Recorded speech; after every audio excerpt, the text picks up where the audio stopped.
continuación voy a presentar un trabajo que es para la asignatura Inclusión y Atención a la Diversidad a cargo de la catedrática, la doctora Soledad Hernández Solís, y lo presento yo, la licenciada Karina Esmincer Dio Orantes. La multiculturalidad es una realidad de nuestra sociedad debido a los movimientos migratorios de numerosos grupos sociales de características culturales específicas y que están determinando que diversas culturas compartan el mismo territorio, la misma sociedad y los mismos centros educativos. En cuanto a la diversidad social, la pertenencia a una clase social determinada va a tener una gran influencia para sus miembros en sus aspectos tales como el acceso a los estudios, la organización de los procesos de enseñanza-aprendizaje que se lleven a cabo y según el centro educativo al que asistan y sean los resultados académicos.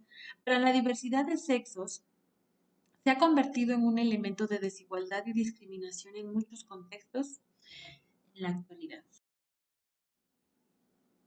Las necesidades educativas especiales asociadas a la discapacidad se refieren a aquellos alumnos que se enfrentan al proceso de enseñanza-aprendizaje con limitaciones sensoriales, cognitivas o bien dificultades de aprendizaje de manera general.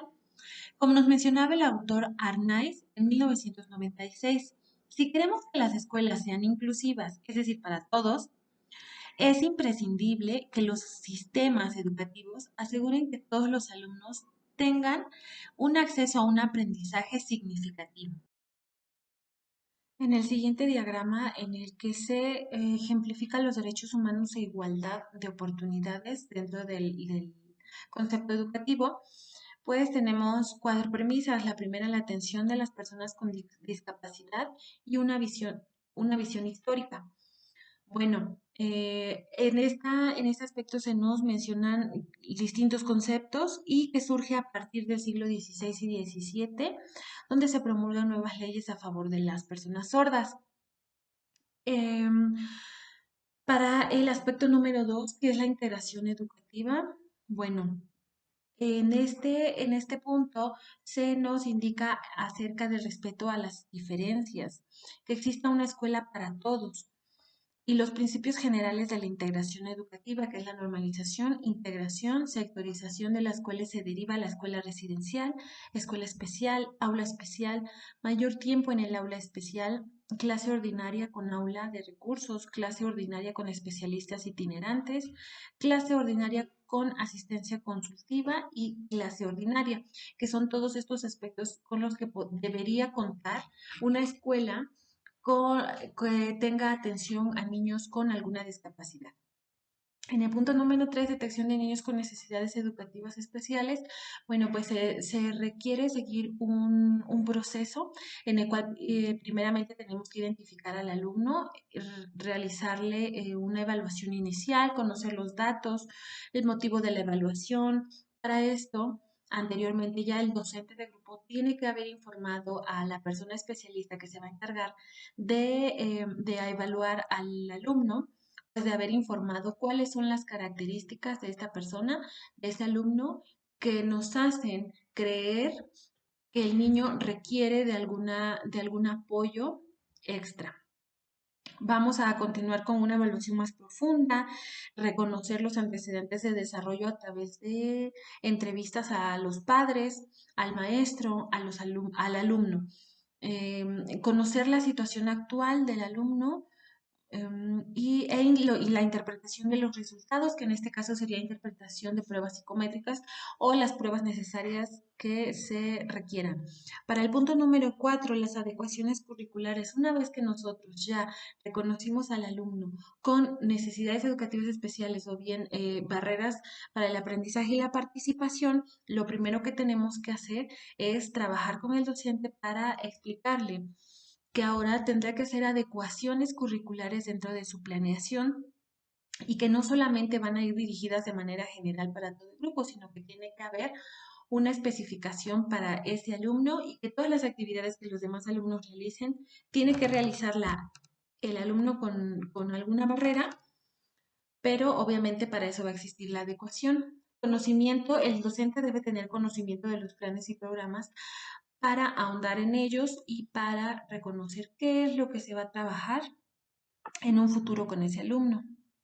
Las condiciones institucionales para el servicio educativo, es decir, si la escuela cuenta con servicio de USAER, con servicio de psicología, trabajo social, en caso de no tener esa asistencia, solicitarla. Conocimiento de las características de los alumnos, que es muy importante reconocer el contexto de cada uno de ellos para así poder también reconocer de qué forma se va a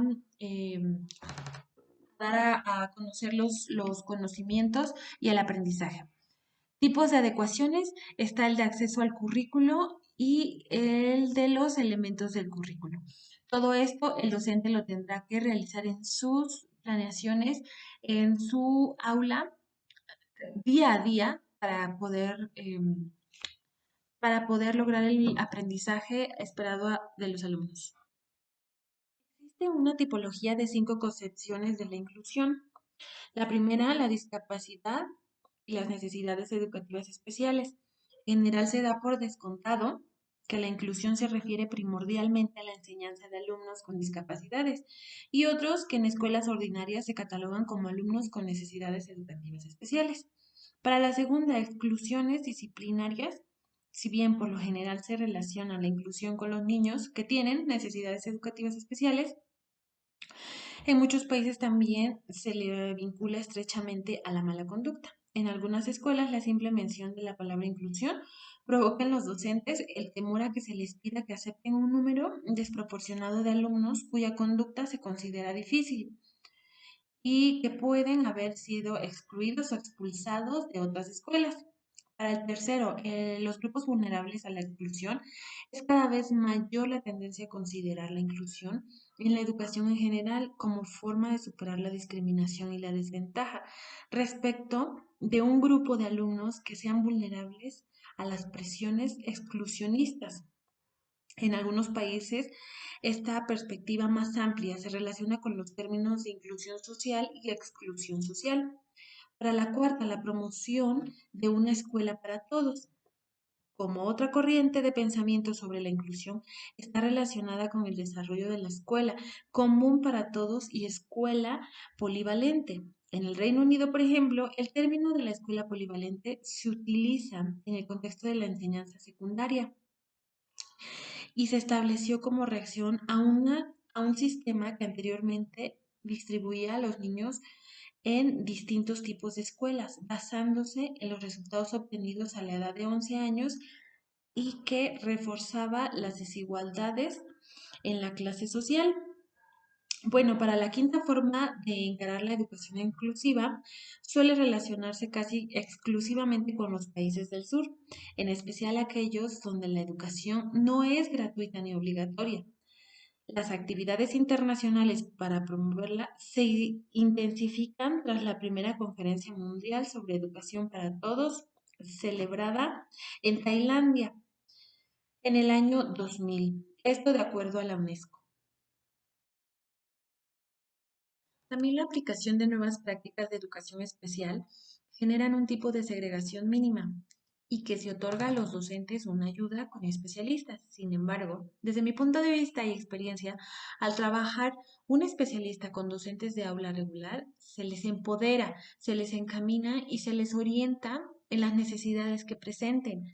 Al alejarse del docente para permitir tener la oportunidad de aplicar todas las estrategias compartidas. El docente se convierte en generador de cambio y en un profesionista apto para continuar aplicando una enseñanza inclusiva. Para finalizar, me gustaría comentar que si bien es cierto que desde hace tiempo el tema de la inclusión ha ido cobrando fuerza, aún existen tabúes acerca de ella. En mi práctica docente me he percatado que algunos compañeros temen ser asignados profesores titulares de alumnos con discapacidad por el gran reto que esto implica, pero además porque ellos sienten la presión de los directivos, padres de familia y demás gremio educativo. Dicha presión cargada de expectativas excesivas y hasta erróneas, pues la mayoría piensa que lo más importante que debe desarrollar un alumno con discapacidad es aprender a leer y a escribir, y realmente eso no siempre es lo más óptimo para el alumno. Por ejemplo, un alumno con discapacidad intelectual profunda muy difícilmente va a consolidar la lectoescritura, y el docente se empeñará en enseñarle de diversas formas a aprender a leer. Pero en este caso, lo importante sería ayudarlo a adaptarse, a ser funcional y autónomo en la medida de lo posible.